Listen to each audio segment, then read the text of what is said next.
রাহাত নামের একটি ছোট ছেলে, যদিও সে ছোটই ছিল। রাহাতের স্বপ্ন ছিল অনেক বড়। তার চোখে সবসময় আকাশ ছোঁয়াতে চেষ্টা করত। সে ভেবেছিল একদিন সে এমন কিছু করবে যা সবাইকে অবাক করে দেবে। কিন্তু একটা সমস্যা ছিল, রাহাতের মন ছিল প্রজাপতির মতো অস্থির। তার মন কখনোই স্থির থাকতো না। রাহাত যখন পড়ার টেবিলে বসতো, তখন সে প্রথম কয়েক মিনিট খুব মনোসংযোগ সহকারে পড়ার চেষ্টা করত, এবং বইয়ের পাতা উল্টানোর সময় হঠাৎ তার মনে হতো ইউটিউবের একটি ভিডিও দেখব এবং পরে তা পড়ব। তারপরে সে ফোনটি নিয়ে ইউটিউব খুলতো এবং সময় কোথা থেকে যে কোথায় কেটে যেত সে বুঝতেই পারতো না। আবার পড়ার মাঝখানে থাকতো সে পড়ার কথা মনেই থাকতো না। হঠাৎ সে ভাবতো যে তার বন্ধুরা এখন কি করছে, হয়তো মজা করছে বা আড্ডা দিচ্ছে। পড়াশোনা শেষ করার পর সে তার বন্ধুদের কাছে টেক্সট করতে শুরু করত। তার প্রতিদিন এভাবেই সময় কাটতো। বন্ধুরা, এইভাবে তার প্রতিদিন সময় নষ্ট হতো। সে তার ডেস্কে বসে পড়তে থাকতো, কিন্তু তার মন কখনো বইয়ের পাতায় থাকতো না। মনে হচ্ছিল তার মন সবসময় নতুন অজুহাত খুঁজে বেড়াচ্ছে। মাঝে মাঝে রাত কাজ এড়িয়ে যাওয়ার জন্য নিজেকে দোষী মনে করত। সে ভাবতো, আমি এত বড় স্বপ্ন দেখি, কিন্তু আমি যদি এত অলস এবং এত অমনোযোগী হই, তাহলে আমি কি আমার স্বপ্ন কখনো সত্যি করতে পারবো? ঠিক আছে, কিন্তু পরের দিন আবার সেই একই ঘটনা ঘটবে। তার মন যেতে দিতে রাজি ছিল না। রাতের এই অস্থির মন কেবল তাকে পড়াশোনায় ক্ষতি করছিল না, বরং দিন দিন তার আত্মবিশ্বাসকে নষ্ট করে দিচ্ছিল। সে অনুভব করেছিল যে সে যতটাই চেষ্টা করুক না কেন, তার স্বপ্ন এখনো আরো দূরে সরে যাচ্ছে, হয়তো রাহাতের মতো। আমাদের মধ্যে অনেকেই আছে, তাই না, যাদের স্বপ্ন আছে কিন্তু মনোযোগের অভাবে তো পূরণ করতে পারেন না। কিন্তু গল্পটা এখানেই শেষ নয়। একদিন রাহাত এমন কিছু শিখেছিল যে জীবনকে সম্পূর্ণ বদলে দিয়েছিল। একদিন রাহাত স্কুলের একজন নতুন শিক্ষক আসে। তার নাম ছিল মিজান স্যার। স্যার অন্যদের মতোই ছিলেন। তিনি কেবল পাঠ্যপুস্তক পড়াতেন, তিনি পড়তেন না কখনো, বরং জীবনের শিক্ষা দেওয়ার জন্য গল্পও বলতেন। ক্লাসে সবাই যেন তার কথায় মুগ্ধ হয়ে গেল।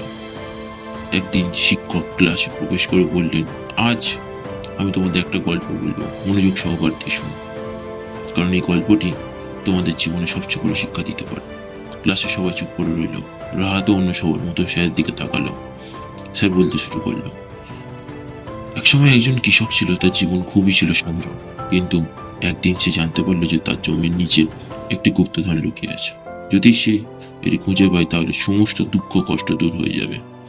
কৃষক খুব উত্তেজিত হয়ে বলল, সে খনন করাও শুরু করেছে, কিন্তু একটি শর্ত ছিল, গুপ্তধন তাকে খুঁজে পেতে ক্রমাগত 10 ফুট গভীর গর্ত খনন করতে হবে। প্রথমে কৃষক এক জায়গায় খনন করার সিদ্ধান্ত নেয়।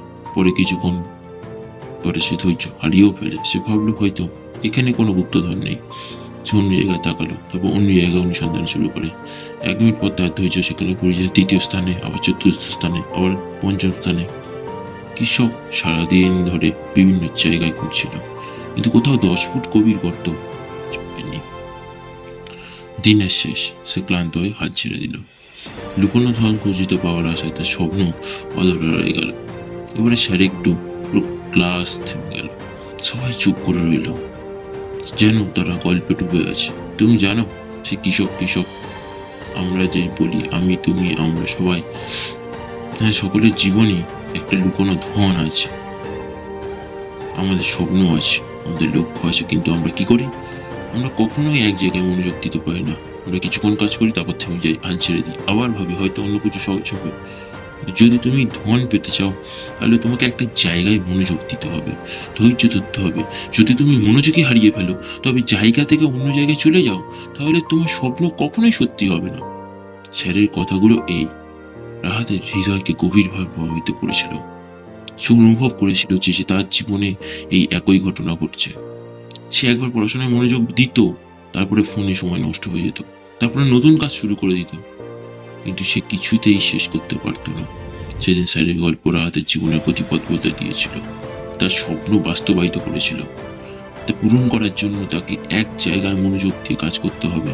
ধৈর্য এবং একাগ্রতার মাধ্যমে সে তার লুকোনো ধন খুঁজে পাওয়ার স্বপ্নকে পূরণ করা সম্ভব, এটাই ভেবেছিল। রাহাতের মতো আমাদেরও স্বপ্ন আছে, তো মনোযোগের অভাবে কারণে সেই স্বপ্নগুলো অনেক দূরে চলে যাচ্ছে, অনেক দূরে চলে যায়।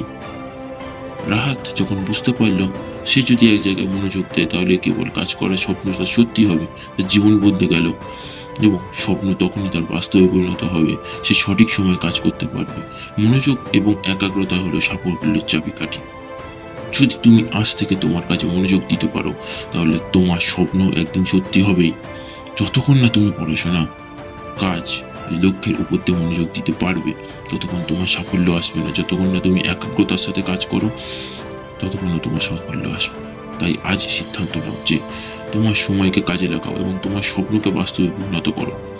আজ থেকে মনোযোগের নেশা শুরু করো। বন্ধুরা, গল্প থেকে আমরা যা শিখেছি তাহলে তুমি যাই করো না কেন তোমাকে মনোযোগী হতে হবে। তুমি এক জায়গায় মনোযোগী হতেই হবে তোমাকে। আজ যদি সেখান থেকে তুমি এটা না করো, আগামীকাল তুমি কাউকে সেখানে সাফল্য হতে দেখবে।